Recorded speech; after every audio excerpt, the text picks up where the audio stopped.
Let's take a look now at example number 3. Again, we're going to start in the same process that we do every single time.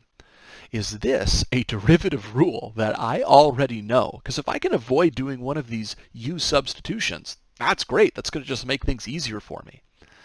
And no, I don't remember any derivative rule that gave me an answer of tangent. So I guess I'm kind of stuck with that. Is there any algebra that I can do to rewrite this? Well, I mean, I know that tangent's like sine over cosine, but I don't see how that really helps me. Well, then I might have to try a u substitution. But what you'll notice here is that if I try to do a u substitution with what I have right now, remember if I'm going to pick something for u, and then hope that its derivative is also going to be inside of my integral, I kind of don't have enough stuff here to work with.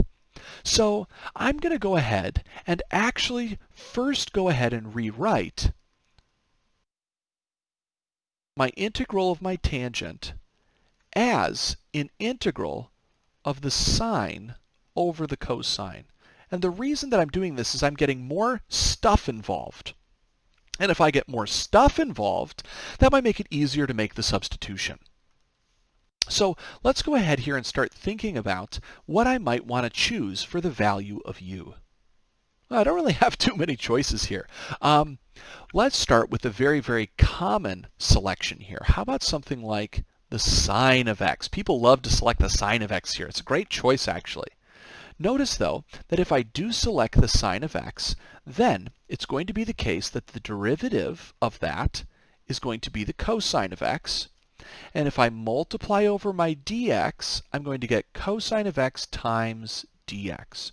So to make my substitution, I would need sine of x, which I clearly have, and I would need cosine times dx. And you might notice, unfortunately, I don't have cosine of x times dx. Because notice if I was to rewrite this one more time, what I actually have is a sine and a 1 over a cosine and a dx in there. So I don't have cosine times dx, I have 1 over cosine times dx.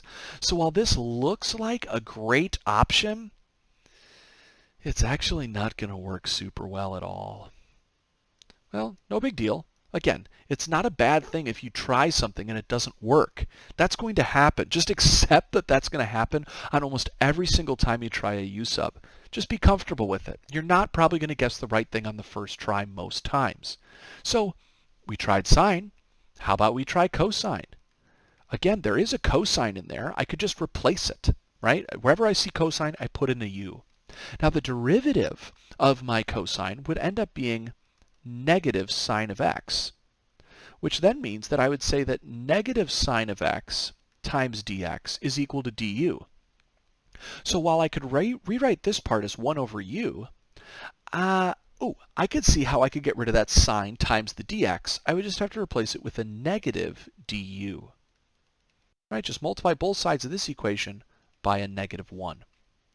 Okay, so with those simplifications then in play, I can go ahead and see that the integral here for my sine of x over my cosine of x could be rewritten as an integral where I put u in the denominator of the fraction and I put negative 1 du in place of the sine x dx.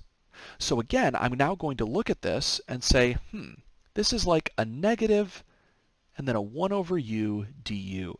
Can I do anything with this? Is this a derivative rule that I know?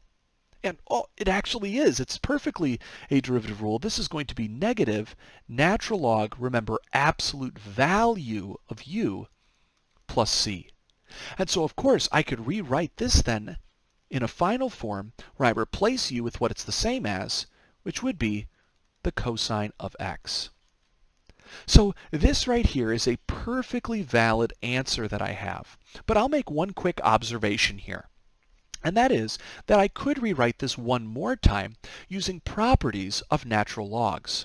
That is, I could rewrite this as a natural log of a cosine of x to the negative first.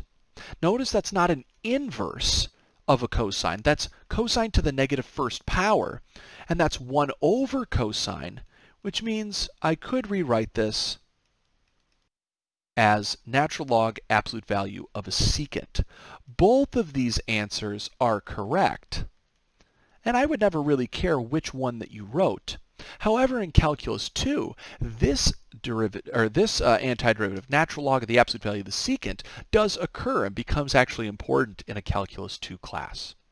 So again, here we've seen several different examples of U substitutions. Hopefully you're feeling a little bit more comfortable with them and kind of understanding the process. And we'll take a look at one more here before we end this section.